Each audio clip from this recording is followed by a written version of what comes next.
On August 20th, 1966, in the hills of Vila Santa Teresa, Niterói, Brazil, a bizarre and chilling discovery was made that has perplexed investigators, historians, and paranormal enthusiasts for decades. Two men were found dead, lying on a remote hill, dressed in suits and lead eye masks. Masks that resembled those used to shield the eyes from radiation. Next to their bodies was a cryptic note that read, 1630, be at the appointed place. 1830, swallow capsules. After effect, protect metals, wait for signal.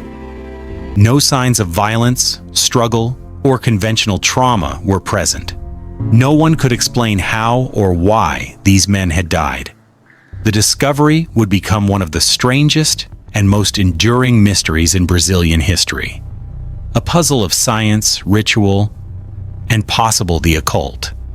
What makes the lead mask's case so unsettling is not just the deaths themselves, but the eerie theatricality of the scene.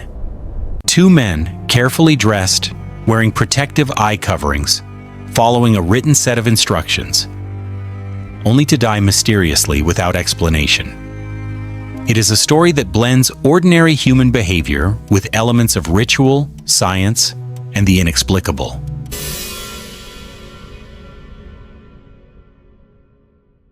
The victims were identified as Mario Vieira de Oliveira, 39, and Miguel José Vieira, 32.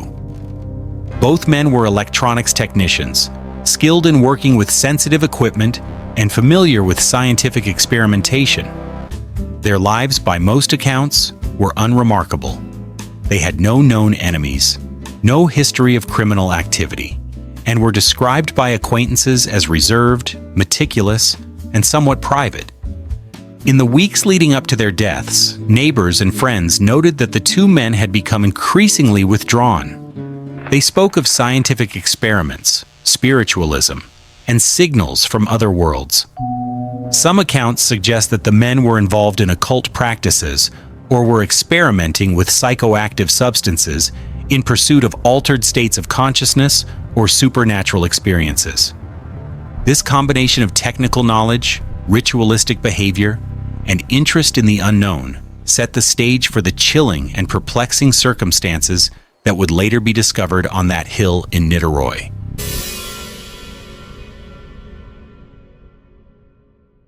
On the morning of August 20th, 1966, the bodies of Mario and Miguel were discovered by a local resident near a hill in a sparsely populated area. The scene immediately raised questions. Both men were wearing formal suits, unusual for a solitary trip to a hill. Each wore lead masks over their eyes, an inexplicable precaution that suggested an awareness of danger, radiation, or perhaps a ritualistic purpose.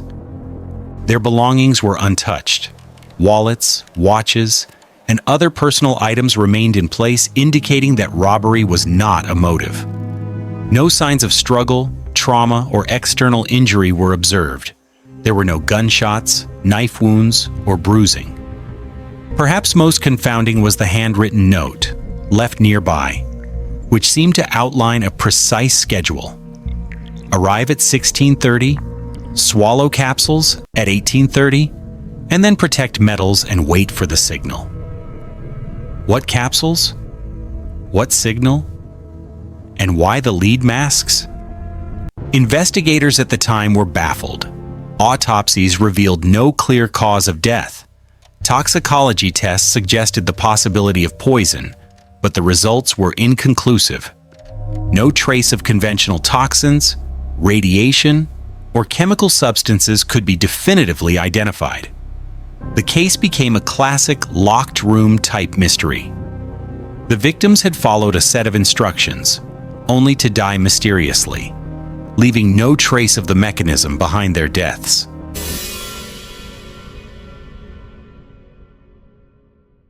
Police in Niterói treated the deaths as suspicious, but were unable to classify them as murder. No foul play was evident, and no one could be linked to the scene. Investigators interviewed acquaintances, friends, and family, learning that both men were interested in spiritualism, mysticism, and electronic experiments. Some suggested the victims had been attempting to contact extraterrestrial life or perform a kind of scientific ritual experiment, possibly involving hallucinogens or experimental drugs. The precise schedule in the note implied careful planning. The men knew what they were doing, or at least thought they did. The presence of lead masks and instructions to protect metals suggested that the experiment involved sensitive equipment or signals.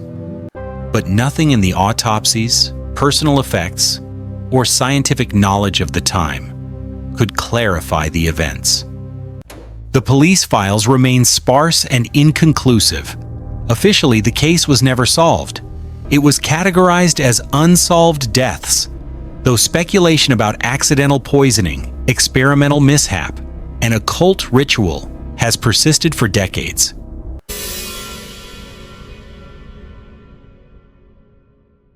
Over the years, the lead mask case has inspired countless theories. Some suggest the men ingested hallucinogens or experimental drugs, intending to achieve a higher state of consciousness or communicate with otherworldly entities. The lead masks and protect metals instruction may have been part of a rudimentary understanding of radiation or electronic protection. Others argue that the deaths were connected to occult practices. The masks and strict timetables suggest ritualistic behavior, possibly an attempt at spiritual ascension or communication with higher powers. A more speculative theory is that the men were attempting to contact extraterrestrial life, with the masks shielding their eyes from a mysterious signal or light. Their note referencing a signal fuels this hypothesis. Although little evidence supports this, some theorists speculate that the deaths could have been orchestrated by a third party, though no suspects or motives were ever identified. Despite decades of speculation, no conclusive explanation exists, making this case one of the strangest unsolved mysteries in modern history. The lead masks case is a chilling reminder that human curiosity and experimentation can sometimes intersect with tragedy in ways that defy explanation. Two men, carefully planning an experiment or ritual, followed a meticulous schedule and took measures to protect themselves. Yet they died under circumstances that remain unexplained to this day.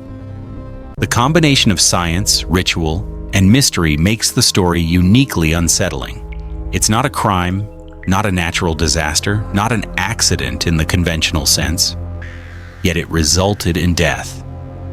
The image of the two men lying on the Brazilian hill, in suits and lead masks, next to a cryptic note, evokes questions about the limits of human knowledge, the risks of curiosity, and the possibility of forces beyond our understanding. Every element, the masks, the note, the hill, the capsules, the signal, contributes to a tableau that is as haunting as it is baffling. The lead masks case remains one of the most perplexing mysteries of the 20th century. It challenges our assumptions about science, ritual, and the boundaries between knowledge and the unknown. Even today, decades later, investigators, historians, and enthusiasts continue to debate what really happened on that hill in Niterói, Brazil.